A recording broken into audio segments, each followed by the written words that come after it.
تحریک پوائنٹ سے میں ایم گلریز۔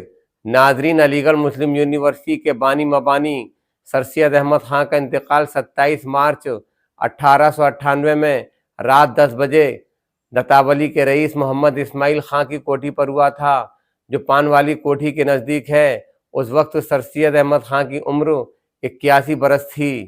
انتقال کے اگلے روز شام 6 بجے ان کی نماز جنازہ کرکٹ فیلڈ میں ادا کی گئی۔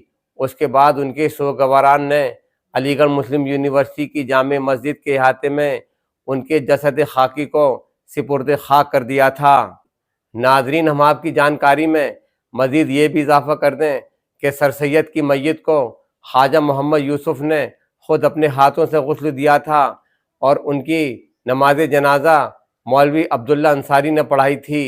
ناظرین، یاد رہے کہ انتقال کے چند لمحات قبل سر سید کی زبان پر قرآن کریم کی یہ 2 آیات مسلسل جاری و ساری تھیں کہ حسبنا اللہ و نعم الوکیل، نعم المولا و نعم النصیر، ان اللہ و ملائکتہ یصلون علی النبی یا ایھا الذین آمنوا صلوا علیہ وسلموا تسلیما۔